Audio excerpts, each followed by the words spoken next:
आज हम जो चैप्टर चालू कर रहे हैं वो है हमारा रिकॉन्स्टिट्यूशन ऑफ पार्टनरशिप फर्म, साझेदारी फर्म का पुनर्गठन।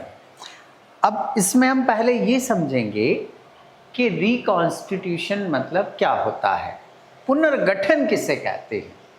देखिए, हमने प्रीवियस चैप्टर में ये तो पढ़ा है कि पार्टनरशिप क्या होती है, कि जब दो या दो से ज़्यादा व्यक्ति आपस में मिलकर कैपिटल लगाते हैं और किसी बिजनेस को चलाते हैं और जो भी प्रॉफिट होता है वो आपस में शेयर कर लेते हैं, तो ये क्या कहलाता है, आपका पार्टनरशिप कहलाता है। ठीक है, अब हमें पार्टनरशिप नहीं पढ़ना है, हमें पढ़ना है रिकॉन्स्टिट्यूशन ऑफ पार्टनरशिप पढ़ना है। तो थोड़ा सा हमें पार्टनरशिप का समझना पड़ेगा डिटेल। वो क्या है, आइए समझते हैं। देखिए, जब भी कोई साझेदारी बनाई जाती है, जब भी कोई पार्टनरशिप बनाई जाती है, तो वो बिना एग्रीमेंट के नहीं बनाई जाती है। एग्रीमेंट जो होता है, एग्रीमेंट मतलब हम प्रीवियस लेसन में भी आपको बता चुके हैं कि एग्रीमेंट मतलब साझेदारों के बीच हुआ एक समझौता होता है, एक ठहराव होता है, जो कि जनरली दो तरह का होता है। एक रिटन भी होता है और एक ओरल भी होता है, बट ज़्यादा अच्छा जो है वो रिटन माना जाता है। तो जो रिटन एग्रीमेंट होता है वो कैसा होता है, सबसे पहले जो पार्टनर होते हैं वो एक स्टैम्प पेपर लेकर आते हैं। स्टैम्प पेपर समझते हैं ना, जो गवर्नमेंट सर्टिफिकेट या डॉक्यूमेंट होता है जिस पे नोट छपा हुआ रहता है, उसको हम बोलते हैं स्टैम्प पेपर। ठीक है, तो कुछ इस तरह से होता है स्टैम्प पेपर, है ना।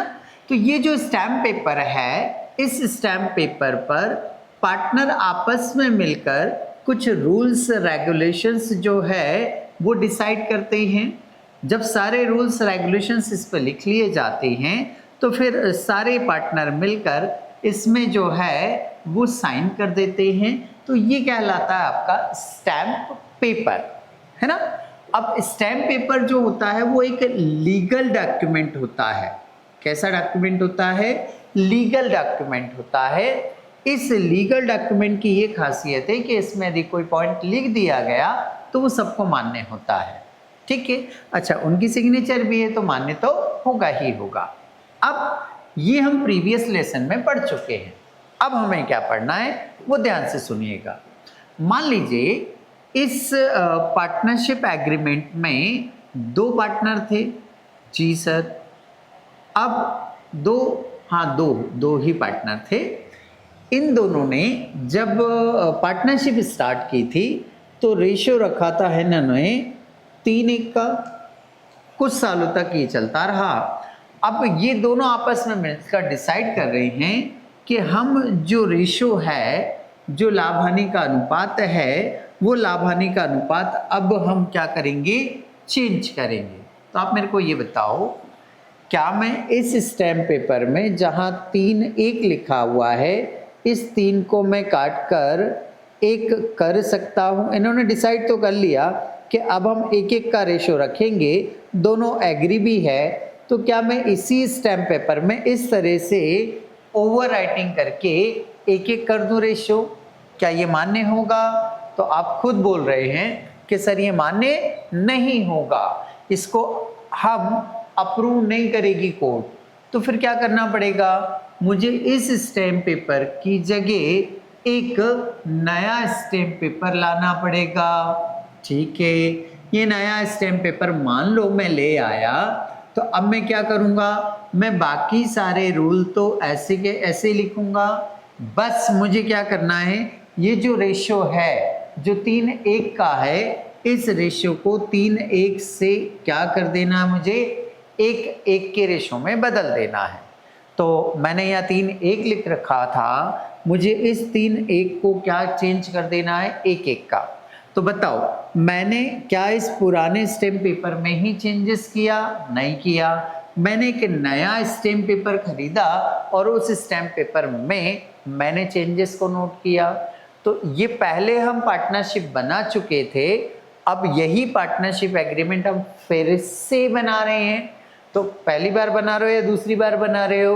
बोले सर दूसरी बार बना रहे हैं। तो इससे कहते हैं पुनर्गठन। बनाना मतलब गठन करना, कॉन्स्टिट्यूशन मतलब इसको निर्माण करना, बनाना, और रिकॉन्स्टिट्यूशन मतलब फिर से बनाना। तो देखो आप फिर से एग्रीमेंट बना रहे हो या नहीं बना रहे हो? बना रहे हो ना। तो ये कहलाता है आपका reconstitution of partnership firm. Clear है? मीनिंग क्लियर हो गया कि जब साझेदारी समझौते में किसी भी प्रकार का कोई परिवर्तन करना हो तो वो परिवर्तन हम एक नए डॉक्यूमेंट में करते हैं। इसी को हम क्या कहते हैं? Reconstitution of partnership firm. बराबर। अब हम ये भी समझ लेते हैं कि ये जो रिकॉन्स्टिट्यूशन ऑफ पार्टनरशिप फर्म किया जाता है वो किन किन कंडीशंस में किया जाता है। तो एक कंडीशन तो बच्चों आपके सामने ही रही। कौन सी कंडीशन सर ने बता दी है? बोले यदि हम प्रॉफिट एंड लॉस का शेयरिंग रेशियो चेंज करते हैं तो फिर मुझे क्या करना पड़ेगा?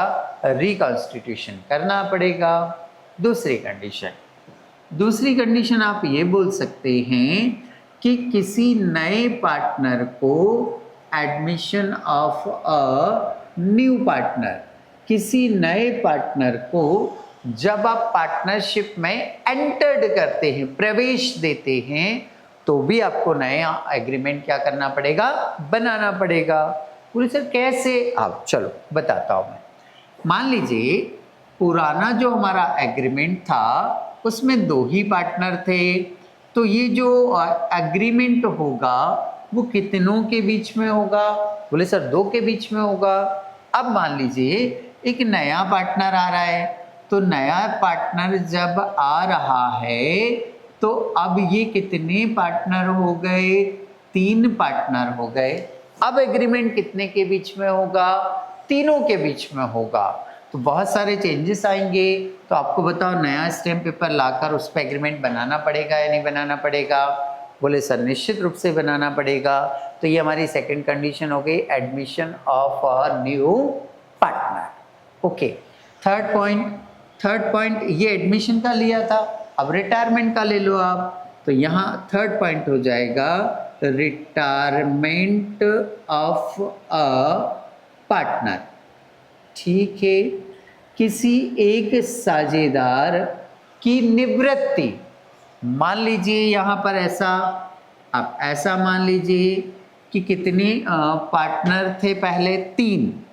इसमें से ये बीच वाला पार्टनर बोल रहा है, ये X, Y और Z थे, ये Y बोल रहा है कि अब मुझे फर्म में नहीं रहना है, मैं फर्म से जाना चाहता हूँ, मैं फर्म से रिटायर होना चाहता हूँ। तो ये फर्म से अलग हो रहा है। तो पहले कितने के बीच में एग्रीमेंट था? 3 के बीच में। जब ये रिटायर हो जाएगा तो कितने के बीच में एग्रीमेंट होगा? 2 के बीच में होगा। तो मुझे फिर से इसको बनाना पड़ेगा या नहीं बनाना पड़ेगा? बनाना पड़ेगा। तो ये थर्ड पॉइंट हो गया, रिटायरमेंट ऑफ अ पार्टनर। ऐसे ही इस थर्ड पॉइंट से रिलेटेड एक पॉइंट आप ऐसे लिख सकते हो। कौन सा पॉइंट है? डेथ ऑफ अ पार्टनर, किसी एक साझेदार की क्या हो जाती है? मृत्यु हो जाती है। 3 थे, मान लीजिए Z की डेथ हो गई, तो फिर ऐसी कंडीशन में हमें 2 के बीच में एग्रीमेंट फिर से क्या करना होगा? बनाना होगा। ठीक है। फिफ्थ वाला पॉइंट होता है amalgamation of two firm. Amalgamation of two firm. बोले सर ये क्या है? इसको कहते हैं बेटा 2 फर्मों का एकीकरण। समझते हैं हम। जिसे मान लीजिए 2 अलग अलग फर्में हैं, 2 अलग अलग फर्म हैं, जैसे एक हीरो और एक होंडा। ठीक है, इसको हम अलग अलग फर्में कर देते हैं कुछ इस तरह से जी। ये हीरो फर्म है, ये होंडा फर्म है, ठीक है। इसके कुछ पार्टनर हैं, इसके भी कुछ पार्टनर हैं, बराबर। ये एक जैसा व्यापार करती हैं, ये भी बाइक बनाती है, ये भी बाइक बनाती है, दोनों के व्यापार एक जैसे हैं। जब व्यापार एक जैसे होते हैं तो फिर ऐसी कंडीशन में इनके बीच में कंपटीशन होता है, इनके बीच में प्रतियोगिता होती है। तो उस कंपटीशन में इन्हें तो नुकसान होता है और जो ग्राहक होते हैं या दूसरे कॉम्पिटिटर होते हैं वो फ़ायदा उठाते हैं। एक दिन इनको दोनों को बात समझ में आ गई कि हम आपस में कंपटीशन करते हैं तो हमारा फ़ायदा दूसरे लोग उठा लेते हैं। तो इन्होंने डिसाइड किया कि हम दोनों मिलकर अपने व्यापार को क्या कर लेते हैं, एक कर लेते हैं। तो इन्होंने क्या किया, अपने अपने बिजनेस को क्या कर लिया, मर्ज कर लिया, एक कर लिया, और एक नया नाम इन्होंने बना दिया, हीरो होंडा। ठीक, तो ये कहलाता है आपका अमलगमेशन ऑफ टू फर्म। अब देखो, इसका एग्रीमेंट अलग था, इसका एग्रीमेंट अलग था, अब ये दोनों मिल गए हैं, तो अब मिलकर एक नया एग्रीमेंट बनेगा या नहीं बनेगा? बोले हाँ सर बिल्कुल बनेगा। तो ये कहलाता है अमलगमेशन ऑफ टू फर्म, दो फर्मों का एकीकरण। तो ये कुछ 5 कंडीशंस होती हैं जिनमें हमें रिकॉन्स्टिट्यूशन करना होता है। एक बार रिपीट कर लेते हैं, वो 5 कंडीशंस कौन कौन सी है। पहली कंडीशन बोले sir profit and loss sharing ratio में चेंजेस होना, चेंजेस जरूर लिखना है ना, profit and loss sharing ratio में चेंजेस होना। दूसरा, admission of a new partner. तीसरा, रिटायरमेंट ऑफ अ पार्टनर। चौथा, डेथ ऑफ अ पार्टनर। और उसके बाद में अमलगमेशन ऑफ टू फर्म। एक बार रिपीट में डिसेंडिंग ऑर्डर में बोलते हैं हम। पहला पॉइंट बोले सर वो दो फर्म है, हाँ, amalgamation of two firm. Sir fourth वाला point death of a partner. Third वाला point retirement of a partner. Second वाला point admission of a new partner. और फर्स्ट वाला point profit and loss sharing ratio में changes या changes of profit and loss sharing ratio. तो ऐसे करके ये 5 कंडीशन होती हैं जिसमें पार्टनरशिप फर्म को रिकंस्ट्रक्ट किया जाता है। चलो भाई, पहला क्वेश्चन बहुत मजेदार होने वाला है, चैप्टर ही बहुत मजेदार है। इसको कर दो ना एरेज, अब करना ही पड़ेगा बेटा। किसी को लिखना हो तो वीडियो में से लिख लेना, है ना। चलो जल्दी से बताओ, पहले सवाल में पार्टनर के नाम क्या हैं? ए और बी। भाई 2 पार्टनर दिख रहे हैं मेरे को, एक ए दिख रहा है और एक बी दिख रहा है। इनका प्रॉफिट शेयरिंग रेशियो क्या है? इसको कहेंगे ओल्ड रेशियो, 2:1, है ना। ध्यान देना, अभी ये कंप्लीट नहीं हुआ लिखना। 2:1 को जोड़ो, कितना हो रहा है? 3 हो रहा है। तो वो 3 इसके बटे में ऐसे लिखा जाता है बेटा। यहाँ तक समझ में आया? 3 कहाँ से आया? जल्दी बोलो जल्दी बोलो। ऊपर वाली अंकों को प्लस करके नीचे लिखते हैं हम, करेक्ट। न्यू रेशियो देखो उसमें दिया होगा, जो पहले रेशियो देके रखे वो ओल्ड होता है, जो बाद में रेशियो देके रखे या फ्यूचर के लिए रेशियो लिख के दे वो न्यू वाला रेशियो होता है। जो पहले रेशियो लिख के देगा वो कौन सा होगा? ओल्ड। जो बाद में रेशियो लिख के देगा, फ्यूचर वाला रेशियो लिख कर देगा तो न्यू होगा। तो न्यू रेशियो क्या है? 3:2 है। 3:2 दे रखा है, तो 3 और 2 को जोड़ो जल्दी से, 5 होता है। तो बटे में क्या लिखना पड़ेगा मुझे? 5, बराबर। यहां तक कोई दिक्कत? अब ध्यान दो क्या करना, सवाल में इतना ही था, है ना। आओ इधर। सबसे पहले आपको, जैसे वो तांत्रिक लोग नहीं होते हैं, वो टोटका करते हैं, कुछ ऐसा घुमा देते हैं कि इससे बाहर नहीं निकलेगा ये, है ना। तो अपन भी टोटका करेंगे। बोले सर क्या बात कर रहे हो, आप कॉमर्स के साथ साथ ये काम भी करेंगे क्या? हाँ करेंगे।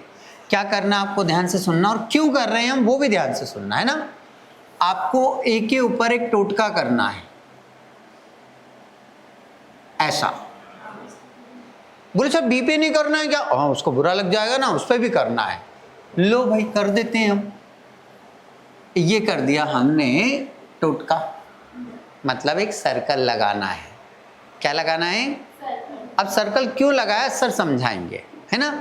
अब एक फार्मूला याद रखना। अच्छा फार्मूला क्यों याद रखना वो भी सुनो। ये बताओ किसका रेशियो बढ़ा और किसका रेशियो कम हुआ, जल्दी बताओ। इसका पहले रेशियो था 2/3, अब हो गया 3/5। बताओ इसका रेशियो बढ़ गया या कम हुआ? नहीं बता सकती सर मैं। तुम तो कुछ तो भी जवाब दे देते हो मन से, नहीं बता सकते। हाँ आप ऐसा बोलते ना सर कि पहले इसको 20 रुपए मिल रहे थे अब 30 रुपए मिल रहे हैं, ये रुपए में होता ना सर, रुपए में, तो मैं बता देती सर कि ये बढ़ रहे हैं या कम हो रहे हैं। ये तो फ्रैक्शन में है सर, फ्रैक्शन मतलब बटे वाली संख्या में, है ना। तो सर वो बताना सर मुश्किल है सर, है ना। तो जब मुश्किल है तो एक काम करो, हम एक फार्मूला लगाएंगे, उस फार्मूले से हमें पता चल जाएगा कि किसका रेशियो बढ़ गया और किसका रेशियो कम हो गया। उसको क्या बात करो, पता चल जाएगा, पक्का पता चलेगा। तो फार्मूला बता दूं? चलो बतो। फार्मूला होता है बच्चों old ratio minus new ratio बराबर sacrifice ratio. Old ratio minus बराबर सर फार्मूला समझ नहीं आया। अरे क्यों नहीं आया फार्मूला समझ में? सर समझ ही नहीं आया। अरे देख अब भी आएगा समझ में। मान लो पहले उसको 50 रुपए मिलते थे, पहले कितने मिलते थे? अब उसको 30 ही रुपए मिल रहे हैं। पहले 50 मिलते थे, अब तो कम मिल रहे हैं। तो कम मिल रहे हैं तो क्या कर रहा है बेटा वो? सेक्रीफाइस। क्या हो ठीक है कम भी मिलेगा तो मैं तो पार्टनर रहूंगा। तो सेक्रीफाइस ही हुआ ना बेटा, कि नहीं हुआ? हुआ ना, ठीक है।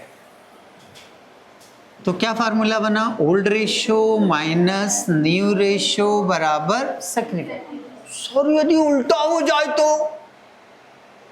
कि पहले उसको 30 मिलते थे और अब कितने मिल रहे हैं? 50। पहले 30 मिलते थे और अब कितने मिल रहे हैं? तो क्या हुआ? अच्छी बात है। तो उसको बोलेंगे बेटा गेन रेशियो। क्या बोलेंगे? Gain ratio. क्या बोलेंगे? Gain ratio. ठीक है। अच्छा मैं इसको घटाऊं क्या? 30 में से 50 घटाऊं? हाँ घटाओ सर। 30 में से 50 घटाओगे तो सर माइनस का 20 आ जाएगा। तो मैं समझ गया सर, समझ गया आप क्या बोलना चाह रहे हो। यदि आपकी संख्या काय में आए? प्लस में। यदि आपकी संख्या सर काय में आए तो सर मैं समझ जाऊंगा कि वो कौन सा रेशियो है। और यदि मेरी संख्या काय में आ जाए तो आप समझ जाएंगे कि वो आपका गेन रेशियो है। ठीक। तो मैं एक ही फार्मूले से दोनों काम कर लूंगा, क्योंकि गेन का सुनना बच्चों है पहले समझो। ये जो फार्मूला है ना यहां से लेकर यहां तक, ये फार्मूला सेक्रीफाइस का है। काय का है? गेन का फार्मूला क्या बनेगा मालूम है? न्यू रेशियो पहले रखाएगा, न्यू रेशियो फिर ओल्ड रेशियो रखाएगा, तो काय का फार्मूला बनेगा? वो गेन का। तो गेन का फार्मूला क्या है? New ratio minus old ratio बराबर गेन, है ना। बट अपन एक ही फार्मूले से दोनों काम करना चाह रहे हैं। ठीक है। तो मैंने फिर फार्मूला लगाया old ratio minus new ratio, plus में आएगी वैल्यू सैक्रिफाइस कहलाएगा, माइनस में वैल्यू आएगी तो गेन कहलाएगा। ठीक। डन फार्मूले की कहानी। अब सुनो बड़े ध्यान से।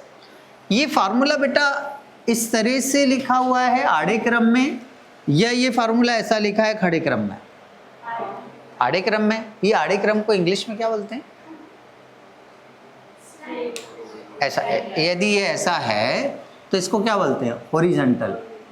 क्या बोलते हैं? हॉरिजॉन्टल। तो ये फार्मूला हॉरिजॉन्टल है ना। ठीक है ठीक है। अच्छा, ये जो एक ही अमाउंट है ये हॉरिजेंटल है या वर्टिकल है ना?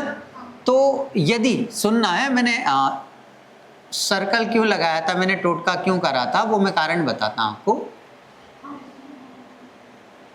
आप जैसे मान लो मैंने टोटका करना आपको नहीं बताया है ना, और मैंने आपको फार्मूला बता दिया, आप तुरंत चालू है, आप आओ देखते हो ना ताओ देखते हो, आप क्या करते हो, सवाल देखते हो बस। ए ओल्ड रेशो, एक ओल्ड रेशो क्या है, जल्दी बोलो, 2/3, क्या लगाना है, माइनस कितना है, 1/3। अब आपने क्या गलती कर दी, एक अमाउंट तो एक ही रख दी और एक अमाउंट उठा के किसकी रख दी, तो कर दी गलती। अरे हो गई ना गलती, और गलती क्यों हुई, कारण बताऊं मैं आपको। आपका फार्मूला ऐसा हॉरिजॉन्टल लिखा है तो आपको लगा आपको अमाउंट भी ऐसे उठाना है हॉरिजॉन्टल, तो गड़बड़ हो जाती है। मैं क्या समझाना चाह रहा हूं, समझ आ रहा है? तो फिर मैंने क्या करा, टोटका कर लिया। पहले क्या टोटका कर लिया कि ये दोनों अमाउंट किसकी है, ए की, ये दोनों अमाउंट किसकी है। अब गलती करके दिखाओ आप, अब होगी नहीं गलती, तो चलो रखते हैं हम। किसकी वैल्यू रखनी है मुझे पहले, ए की। ए का ओल्ड रेशियो क्या है बेटा, माइनस ए का न्यू रेशियो, ये बोलूंगा ना अब मैं, अरे ये बोलूंगा मैं, इधर का तो बोल ही नहीं सकता। अब गलती होगी क्या, तो क्या करना, टोटका करना, टोटका करो, सवाल को सही हल करो। और यदि आपने टोटका नहीं किया तो बेटा फिर गलत निकल लोगे, फिर मैं नहीं जानता है ना, फिर ये कटरारिया बाबा नहीं जानते, फिर तुम जानना, बराबर। तो चलो आगे बढ़ते हैं हम। न्यू रेशियो बोलो जल्दी से, क्या रखूं, ये वाला, इसमें से लेना है ना, तो ये रखा सर ने 3/5। चलो इसको इधर ही हल करते हैं। एलसीएम लेना है, क्या लेना है, एलसीएम लेना सर, मेरे को आता ही नहीं है सर। अरे कैसी बातें करते हो, पहली से लेके 11वीं तक पढ़ ली, एलसीएम लेते नहीं आता है। चलो नहीं आता कोई बात नहीं, मैं सिखाता हूँ, नए तरीके से एलसीएम सिखाता हूँ, है ना। तुमने जो सीखा है प्लीज भूल जाना, है ना। तुम याद रखते हो ना, मेरे को बहुत दिक्कत होती है, ठीक है। तो एलसीएम हमेशा बटे में से लेते हैं, है ना। जो आपका डिनोमिनेटर होता है, डिनोमिनेटर इसको बोलते हैं, उसको न्यूमरेटर बोलते हैं, है ना। तो जो आपका डिनोमिनेटर होता है, जो बटे वाली संख्या होती है, वहां से एलसीएम लेते हैं। उसमें जो कैसे लेते हैं वही तो नहीं आता। अरे नालायक, इसको छुपा लिया, ये दोनों संख्या दिख रही है ना, इसको यहाँ लिख दिया, इसके बीच में काम कर, मल्टीप्लाई का साइन लगा दे, लगा दिया, हो गया एलसीएम। ऐसे लेना है क्या, हाँ, इससे सरल कोई तरीका ही नहीं है जीवन में, और तो बहुत सरल है। पहली बात तो सर आपने क्या बताया, एलसीएम बटे में से लेना है। ये जितनी भी संख्या 2 3 जितनी हो सबको लिख के सबके बीच में काय का साइन लगा दो, हो गया एलसीएम। हाँ ऐसे लेना आपने को, ठीक है। एलसीएम लेना समझ में आ गया, नया तरीका कि कैसे लेते। मैंने बोल दिया तुमको, देखो तुम्हारा पुराना तरीका भूल भाल जाओ, है ना, बहुत ही गंदा तरीका, मेरे को तो पसंद ही नहीं है, ठीक। सबसे अच्छा अब क्या करना है, कुछ नहीं है, ये जो 5 दिख रहा है ना, क्या नहीं दिख रहा है, जल्दी बोलो, इसको ले जाकर उसमें गुणा कर दो। देखो मैंने एरो बनाया है ना, इस 5 का किस में मल्टीप्लाई करना है, ठीक है। तो 2 में कितने से मल्टीप्लाई करना है, देखो सही जमाया मैंने, देखते जाओ। मैं ब्रैकेट लगा लूँ एक, हाँ लगाओ सर, आपका बोर्ड आपका पेन, आपको जो लगाना वो लगाओ, है ना। अब काय का साइन है, तो क्या लगाएंगे सर, अब बताओ किसका किधर गुणा करूंगा, उसका इधर कर दो, इसका उधर ही करूंगा ना सर, हाँ या ना, तो करो। इस 3 का इसका में गुणा करो, तो ब्रैकेट लगा लूं क्या मैं, 3 × 3, ओके, इतना जमा लिया। इतने जमाने में कोई दिक्कत, बोले सर मेरे को तो पूरे जमाने से दिक्कत है ना, हाँ चलो आगे बढ़ो, सॉल्व कर रहा हूं मैं, ध्यान देते जाना बस, अब है ना। पहले इधर वाले ब्रैकेट कॉल करूं, उधर वाले ब्रैकेट कॉल करूं, फिर देखता हूं क्या होता है ना। तो चलो 2 का टेबल 5 बार बोलो, जल्दी बोलो, माइनस 3 का टेबल 3 बार, बटे में क्या है, इंटू 3, मल्टीप्लाई कर दो, कितना आ रहा है 15। ये लो, लेस करना आता है, करो। 1 बटे में कितना, बोलो यहां तक कोई समस्या, जल्दी से बताओ 1 प्लस में आ रहा है या माइनस में आ रहा है? अरे ये जो 1 आ रहा है वो प्लस में आ रहा है या माइनस में? तो ये सैक्रिफाइस आ रहा है या गेन आ रहा है? डन डन कि ये सैक्रिफाइस है? अरे सर ये समझा रहा है बेटा, कुछ मत कर, जैसा मैं बोल रहा हूँ वैसा कर, है ना? हाँ मना कर दिया मैंने, तुम तुम्हारा तरीका तुम्हारे घर पे रखना। यदि मेरे तरीके में तुमने तुम्हारा तरीका घुसाया ना तो आंसर नहीं आएंगे, मेरे से मत बोलना। और पक्की बात है कि नहीं आएंगे, है ना? वो तो आपके तरीके से, मेरे तरीके से करोगे तो आएंगे, तुम्हारे तरीके से करोगे तो नहीं आएंगे, है ना? चलो अब ये सेक्रीफाइस ही क्यों हुआ ये भी समझना मेरे को, तो समझा देता हूं। सुनो, ये 10 और 9 देखना है, ऐसे पता चल जाएगा। ये 10 ये 10 क्या है? ये 10 क्या है? Old ratio. अरे है या नहीं है? हाँ ना, पहले ओल्ड रेशियो लिखा था ना, तो इन दोनों में से पहली वाली संख्या कौन सी है? ये वाली है ना, तो ये ओल्ड रेशियो हुआ है नहीं हुआ? हाँ। फिर ये जो 9 है वो क्या है? जल्दी बोलो। न्यू रेशियो है। पहले उसको कितने मिलते थे? 10। अब कितने मिलते हैं? तो एक ज्यादा मिल रहा है, कम मिल रहा है, तो वो क्या कहलाएगा? सैक्रिफाइस। आयो ना आयो? बोले सर आप नहीं समझाते ना, तो हम तो सोचते ही नहीं इतना कि क्या और क्या। आपने तो बोल दिया था ना कि प्लस में आए तो सैक्रिफाइस, तो हम तो वही देख रहे थे, इसको तो हम देख ही नहीं रहे थे। सही बोल रहा हूँ गलत बोल रहा हूँ? मेरे को सब पता रहता है, तो मेरे तरीके में तेरा तरीका मत गुजरना है, हाँ ने सोच लेना।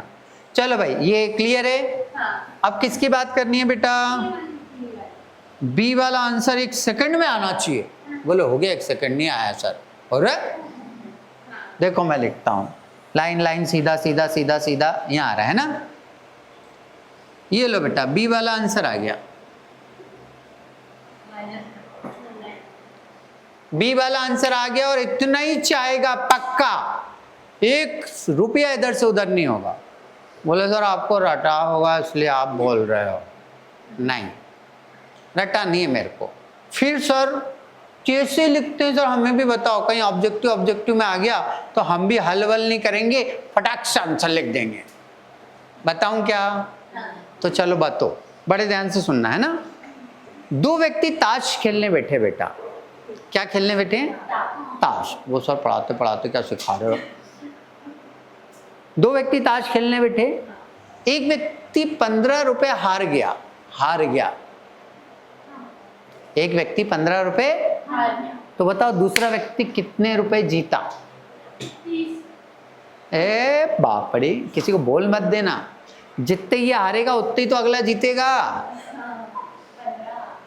अरे 2 व्यक्ति ताश खेलने बैठे हैं, सुनो तो सही, या फिर से सुनो।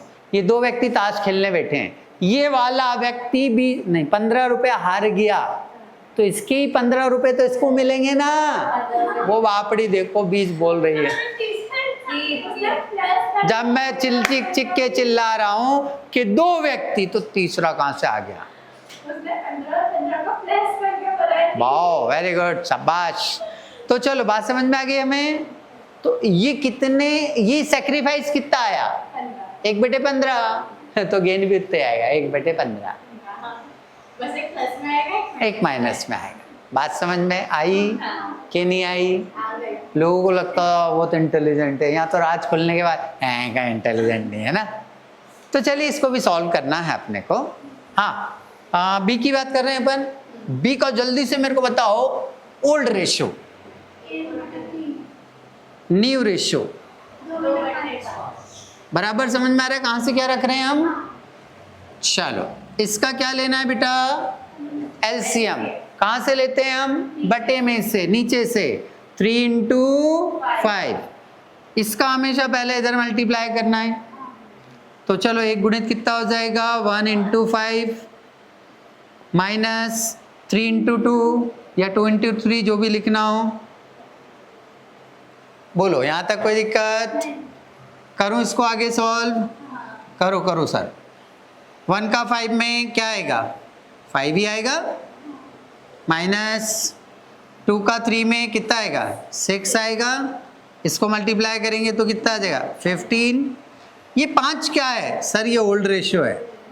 ये 6 क्या है? ये न्यू रेशियो है। इसको समझाओ। सर पहले 5 रुपए मिलते थे, अब 6 रुपए मिल रहा है। ओए ओए 1 रुपए ज्यादा मिल रहा है ना? तो क्या हुआ? गेन हुआ या नहीं हुआ? हुआ या नहीं हुआ? तो देखो मैच हो गया या नहीं हुआ? That's all. तो सेक्रीफाइस और गेन रेशियो का ये रहता है कि यदि 2 पार्टनर हैं तो एक का जितना सेक्रीफाइस होगा तो अगले का पक्का है कि गेन ही होगा। ठीक है, समझ में आया? ये क्वेश्चन नंबर कौन सा था हमारा? ये क्वेश्चन नंबर था फर्स्ट। कैसे लिखना है, कैसे जमाना है, सब समझ में आया? जल्दी से जमाओ।